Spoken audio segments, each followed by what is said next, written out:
जय श्री कृष्ण। स्वागत है आप सभी का आपके अपने YouTube चैनल भक्ति कथा ऑफिशियल में। जब आकाश में पूर्णिमा का चंद्रमा अपनी पूरी आभा के साथ चमक रहा होता है और उसी समय पृथ्वी, सूर्य और चंद्रमा के बीच आकर अपनी छाया चंद्रमा पर डाल देती है, तब जो दिव्य खगोलीय घटना घटित होती है उसे चंद्र ग्रहण कहा जाता है।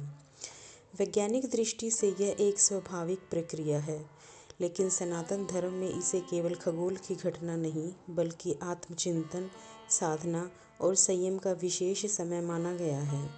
यही कारण है कि चंद्र ग्रहण से जुड़ी कई धार्मिक मान्यताएं और परंपराएं प्रचलित हैं। अब यदि हम 3 मार्च 2026 की बात करें तो इस दिन मंगलवार को एक महत्वपूर्ण चंद्र ग्रहण लगने जा रहा है। भारतीय समय के अनुसार यह चंद्र ग्रहण दोपहर लगभग 3:20 पर प्रारंभ होगा और शाम लगभग 6:47 पर समाप्त होगा।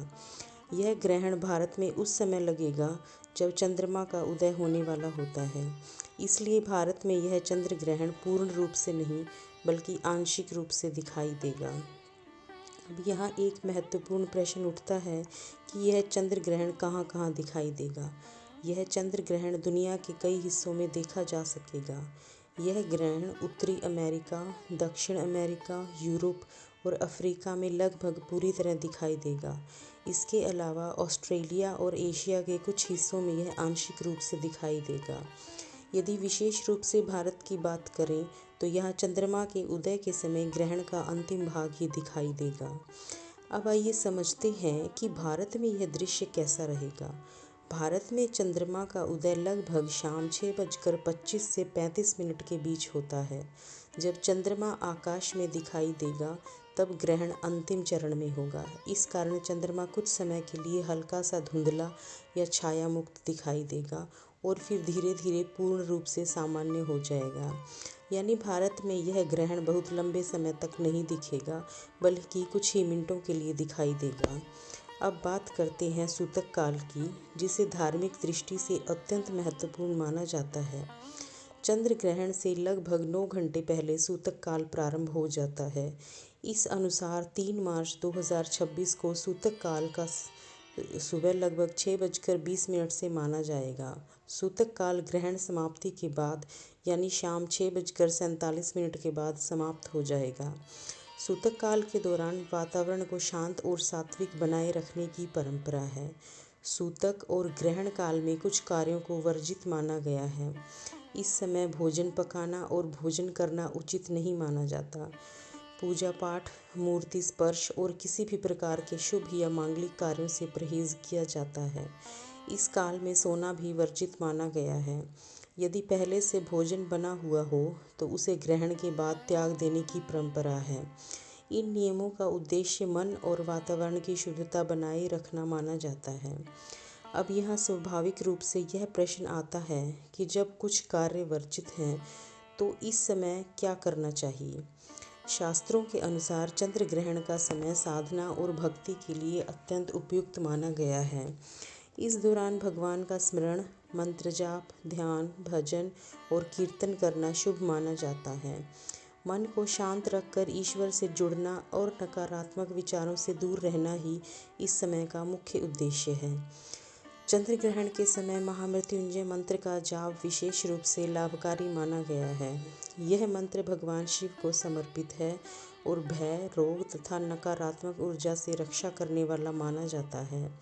श्रद्धालु अपनी क्षमता के अनुसार 108, 216 या 1008 बार इस मंत्र का जाप कर सकते हैं।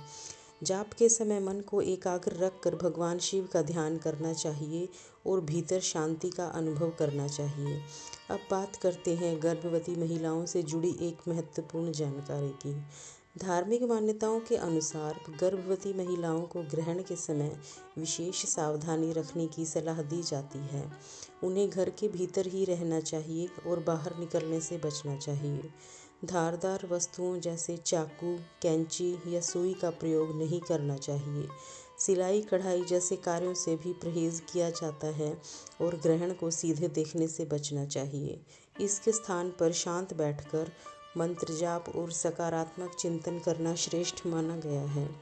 यह जानना भी बहुत आवश्यक है कि वैज्ञानिक दृष्टि से चंद्र ग्रहण का गर्भस्थ शिशु पर कोई नकारात्मक प्रभाव सिद्ध नहीं हुआ है। बच्चे पर प्रभाव ग्रहण का नहीं बल्कि माँ के मानसिक तनाव और स्वास्थ्य का होता है, इसलिए भयभीत होने की कोई आवश्यकता नहीं है। सबसे ज़रूरी है कि गर्भवती महिलाएं शांत रहें और सकारात्मक सोच बनाए रखें। ग्रहण समाप्ति के बाद स्नान करने की परंपरा है। स्नान के पश्चात घर, रसोई और पूजा स्थल की शुद्धि की जाती है। इसके बाद दान पुण्य करना अत्यंत शुभ माना जाता है। अन्न, वस्त्र, दूध, दही, घी, नमक, गुड़ या अपनी सामर्थ्य अनुसार धन का दान दिया जा सकता है। दान का उद्देश्य करुणा, सेवा और आत्मशुद्धि होता है। अंत में यही कहा जा सकता है कि चंद्र ग्रहण डरने का नहीं बल्कि संयम, साधना और आत्मचिंतन का समय है। जब हम भय और भ्रम से ऊपर उठकर श्रद्धा, शांति और समझ के साथ इस समय का उपयोग करते हैं, तब यही ग्रहण हमारे जीवन में सकारात्मक ऊर्जा और मानसिक शांति लेकर आता है। यदि यह जानकारी आपको उपयोगी लगी हो तो कृपया वीडियो को लाइक करें, अपने परिवार और मित्रों के साथ साझा करें और ऐसे ही धार्मिक विज्ञानवर्धक वीडियो के लिए चैनल को सब्सक्राइब अवश्य करें। मिलते हैं एक और वीडियो के साथ, तब तक के लिए जय श्री कृष्ण।